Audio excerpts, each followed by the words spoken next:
अस्सलाम वालेकुम स्टूडेंट्स, मैं हूं आपका इंस्ट्रक्टर आतिफ नसीम और ये है आपका YouTube channel science made sensible. Students, हम डिस्कस कर रहे थे पिछले लेक्चर में सॉल्यूशन ऑफ पॉलिनोमियल्स और हमने पिछले लेक्चर में सॉल्यूशन ऑफ पॉलिनोमियल्स को फिजिकली इंटरप्रेट किया था कि सॉल्यूशन ऑफ पॉलिनोमियल्स का हमारे साथ फिजिकली क्या मतलब होता है। ठीक है, तो वहां हमने कहा था कि the physical interpretation of solution of polynomials is actually solving two types of polynomials and finding the intersection points of those two types of polynomials. Students, आज उसके methods डिस्कस करते हैं कि किस तरह हम solution of polynomials कर सकते हैं different methods के help से। स्टूडेंट्स, अगर हमारे साथ एक पॉलिनोमियल क्वाड्रेटिक पॉलिनोमियल हो, उसका हाईएस्ट पावर आपके साथ 2 हो या वो सेकेंड डिग्री पॉलिनोमियल हो, तो उसके सॉल्यूशंस तो हमने ऑलरेडी जो है क्वाड्रेटिक इक्वेशंस में डिटेल में डिस्कस किए हैं। आप क्वाड्रेटिक फॉर्मूला यूज कर सकते हो और आसानी से आप उसका सॉल्यूशन फाइंड कर सकते हो। लेकिन स्टूडेंट्स, ऐसे क्वेश्चंस जिसका डिग्री आपके साथ 3 हो या 4 हो या 5 हो, तो फिर उन इक्वेशंस के लिए हमारे साथ कोई क्वाड्रेटिक फॉर्मूला नहीं है, फिर हम उनको फैक्टराइजेशन के थ्रू ही सॉल्व करेंगे और कोई मेथड हमारे साथ मौजूद नहीं है।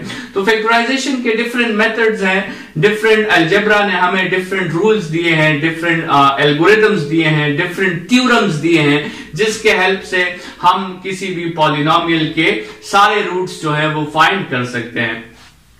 सबसे पहले स्टूडेंट्स, इस डोमेन में डिस्कस करना जो हमें है दैट इज रिमाइंडर थ्योरम। बहुत इंपॉर्टेंट और बहुत इंटरेस्टिंग थ्योरम है। रिमाइंडर थ्योरम स्टूडेंट्स आपको ये कहता है कि let's suppose we have a polynomial p of x and we want to divide that polynomial by x minus a। ठीक है, हमारे साथ एक पॉलिनोमियल है p of x and we want to long divide it by another polynomial which is x minus a। ठीक है, so ये theorem ये कहता है कि then we can find the remainder by formula. अगर हमें सिर्फ रिमाइंडर फाइंड करने से मकसद है, we want to divide a polynomial p of x with x minus a and we are just concerned about the remainder। हमें सिर्फ reminder मालूम करना है कि रिमाइंडर की वैल्यू क्या हो सकती है। तो रिमाइंडर थ्योरम आपको बहुत आसान एक फॉर्मूला देती है जिससे आपको लॉन्ग डिवीजन करने की जरूरत ही नहीं पड़ती और आपको डायरेक्टली रिमाइंडर मिल जाता है। और आपने ये फॉर्मूला यूज करना है, r is equal to p of a। ठीक है, r is equal to p of a का क्या मतलब है? मतलब आपने इस पॉलिनोमियल में x की जगह a पुट कर देना है। तो जरा देखते हैं एक एग्जांपल के थ्रू कि हम किस तरह किसी भी पॉलिनोमियल के डिवीजन का जो रिमाइंडर होता है वो हम आसानी से फाइंड कर सकते हैं without any long division. Students, ये आपके साथ एक पॉलिनोमियल है p of x is equal to x square plus 10x plus 2 and we want to divide it with x minus 2। तो स्टूडेंट्स, आपने क्या करना है, इस क्वेश्चन को आपने कैसे सॉल्व करना है या इस थ्योरम के जरिए आपने इस क्वेश्चन का रिमाइंडर किस तरह फाइंड करना है। तो आपने सबसे पहले जिस फैक्टर पर आप उसे डिवाइड कर रहे हैं x माइनस a पर जनरली और पार्टिकुलरली यहाँ पे x माइनस 2 है, तो हम क्या करेंगे कि हम उस डिवाइजर को, जो वैल्यू आप बाहर लिखेंगे डिवाइजर, उसको हम 0 के इक्वल पुट कर देंगे and we will find the value of x from that. अगर आप जनरली उसे 0 के इक्वल करते हैं तो you get x is equal to a, और अगर आप यहां उसे 0 के इक्वल करते हैं तो you get x is equal to 2। अभी आपने क्या करना है स्टूडेंट्स, आपने इस पॉलिनोमियल में जनरली आपने x की जगह a पुट कर दिया, लेकिन पार्टिकुलरली यहां पे आपने x की जगह इस पॉलिनोमियल में 2 पुट करना है। बस यही काम आपने करना है। x की वैल्यू आपने 2 पुट कर दी, उसे आपने सॉल्व कर लिया, आपका आंसर आ गया यहां पे 30। ये जो 30 आंसर आया है that 30 answer is p of 2 और generally it is p of a। और ये जो 30 आंसर आया है ये आपके साथ किसका आंसर आया है? ये आपके साथ इन दो पॉलिनोमियल्स को जब आप डिवाइड करेंगे तो आपके साथ 30 आंसर आएगा। स्टूडेंट्स, आप इसको चेक करके लॉन्ग डिवीजन के थ्रू चेक करके आप इस स्टेटमेंट को साबित कर सकते हैं कि आपके साथ इसका इसका रिमाइंडर जो है वो 3 ही आएगा। यहां से आपको अंदाजा हो सकता है कि ये कितना इंटरेस्टिंग थ्योरम है। आप जो है आपको लॉन्ग डिवीजन करने की जरूरत ही नहीं है, बल्कि आप उसमें x की वो वैल्यू पुट कर देते हैं और आपको डायरेक्टली रिमाइंडर का पता चल जाता है।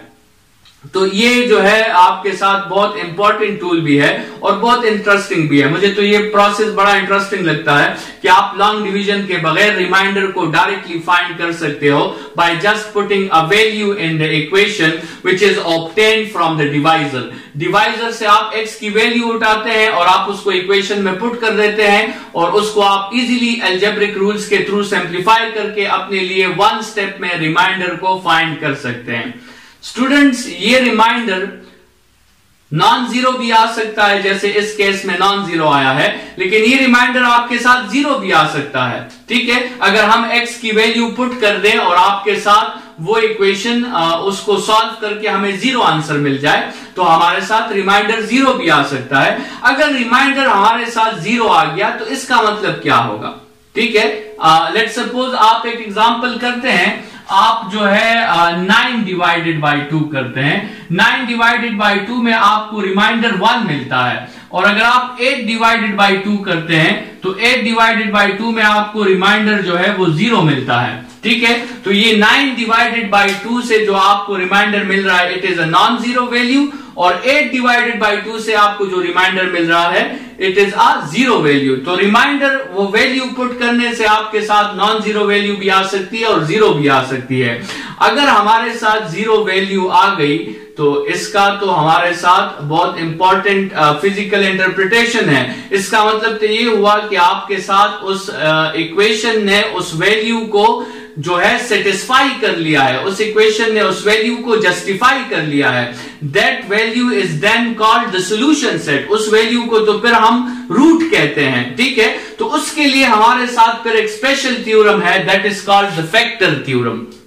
ठीक है, तो स्टूडेंट्स फैक्टर थ्योरम आपको ये कहता है कि if we divide a polynomial p of x by x minus a, अगर हमारे साथ एक पॉलिनोमियल है p ऑफ x और हम उसको x माइनस a पे डिवाइड कर दें और हम ये साबित कर दें कि p ऑफ a की वैल्यू हमारे साथ जीरो आ गई, मतलब रिमाइंडर की वैल्यू हमारे साथ जीरो आ गई है, it is a zero value, तो इसका मतलब क्या होगा? इसका मतलब स्टूडेंट्स ये होगा कि x is equal to a आपके साथ उस इक्वेशन का रूट होगा, x is equal to a उस इक्वेशन का आंसर होगा और ये x माइनस a जो होगा ये फिर उसका फैक्टर होगा। Therefore this is called factor theorem. Students, यहां पर अगर आपके साथ रिमाइंडर जीरो आ गया है so this means 2 is a factor of 8। यहां पे अगर रिमाइंडर जीरो नहीं आया इसका मतलब 2 9 का फैक्टर नहीं है, लेकिन अगर यहां पे रिमाइंडर जीरो आ गया है जिसका मतलब 2 इज अ फैक्टर ऑफ 8। ठीक है, तो फैक्टर थ्योरम आपको ये बताता है कि जब आप दो पॉलिनोमियल्स को डिवाइड करते हैं और डिनोमिनेटर आपका जीरो आ जाता है तो वो जो डिवाइजर होता है वो असल में उस पॉलिनोमियल का फैक्टर होता है और उस डिवाइजर को अगर आप जीरो की इक्वल करके x की वैल्यूज फाइंड करोगे तो वो x की वैल्यूज उस पॉलिनोमियल के लिए रूट्स का रोल प्ले करेगी। स्टूडेंट्स, यहां पे हम एक इक्वेशन लेते हैं x cube plus x square minus x minus 1। ये एक थर्ड डिग्री इक्वेशन है और इस थर्ड डिग्री इक्वेशन को हमने देखना है, इसको हमने डिवाइड करना है x माइनस 1 पर। ठीक है, तो आपने क्या करना है, x माइनस 1 को जीरो की इक्वल पुट कर दे, वहां से आप x की वैल्यू फाइंड कर लें। वो x की वैल्यू आप इस इक्वेशन में पुट कर दें। स्टूडेंट्स, जब x की वैल्यू आप इस इक्वेशन में पुट करेंगे तो 1 प्लस 1 माइनस 1 माइनस 1, तो 2 माइनस 2 से आपके साथ जीरो आ जाएगा, मतलब p ऑफ 1 की वैल्यू आपके साथ जीरो आ गई है और p ऑफ 1 की वैल्यू हमारे साथ रिमाइंडर भी है। इसका मतलब रिमाइंडर की वैल्यू हमारे साथ जीरो आई। इसका मतलब क्या हुआ? इसका मतलब ये हुआ कि x इज इक्वल टू 1 जो है वो इस इक्वेशन का रूट है और x माइनस 1 इस इक्वेशन का फैक्टर है।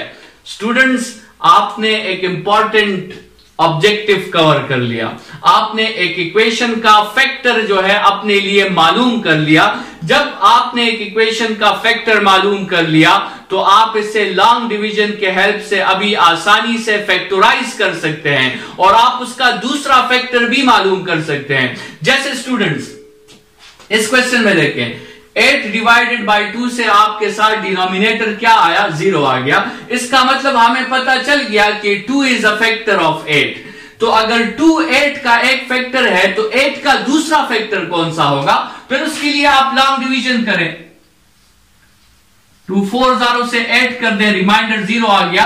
तो एक फैक्टर तो 2 हमें पहले से पता था, दूसरा फैक्टर इसका क्या हो गया है, 4 हो गया है। So now we can simply resolve this 8 into 2 factors and we can write 2 multiply by 4।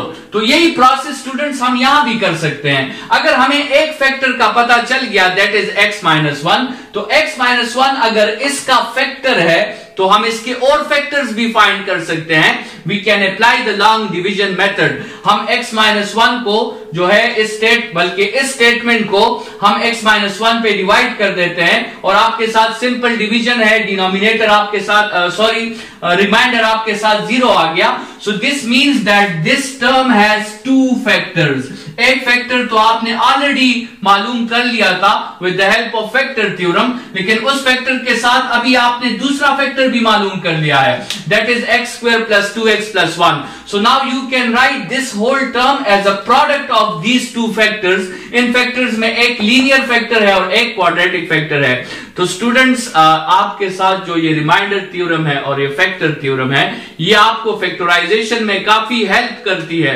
Students हमने एक मेथड पढ़ा था मिड टर्म ब्रेक मेथड का, जो हम क्वाड्रेटिक इक्वेशंस पर अप्लाई करते थे और उसमें हम 3 टर्म क्वाड्रेटिक इक्वेशन को 4 टर्म क्वाड्रेटिक इक्वेशन में कन्वर्ट कर देते थे और फिर उससे हम दोनों पेयर से कुछ कॉमन्स लेके हम उस इक्वेशन को फैक्टराइज कर लेते थे। तो वहां पे तो वो मेथड आपके साथ एप्लीकेबल था, लेकिन यहां पर एक इक्वेशन को आप किस तरह फैक्टर्स में कन्वर्ट करोगे, किस तरह फैक्टराइज करोगे, हो सकता है उससे सेम कॉमन आइटम्स ना निकले। तो वहां पे आप यहां पे फिर आप क्या अप्लाई कर सकते हो, फैक्टर थ्योरम अप्लाई कर सकते हो। फैक्टर थ्योरम के जरिए आप अपने लिए देख सकते हो कि किसी इक्वेशन के फैक्टर्स जो है वो क्या क्या होते हैं और आपके साथ जो है उन फैक्टर्स को मालूम करके फिर आप लॉन्ग डिवीजन कर सकते हो और लॉन्ग डिवीजन के जरिए जो है फिर आप अपने लिए उस क्वेश्चन को फैक्टराइज कर सकते हो। You can write this whole expression as a product of these 2 factors. तो स्टूडेंट्स फैक्टर थ्योरम काफी इंपॉर्टेंट टूल है आपके साथ किसी भी अलजेब्रिक एक्सप्रेशन को फैक्टराइज करने के लिए। कल के लेक्चर में ये डिस्कस करेंगे कि with the help of factor theorem आप किस तरह किसी अलजेब्रिक एक्सप्रेशन को अपने लिए फैक्टराइज कर सकते हैं। स्टूडेंट्स इस लेक्चर के लिए इतना ही। Thank you students.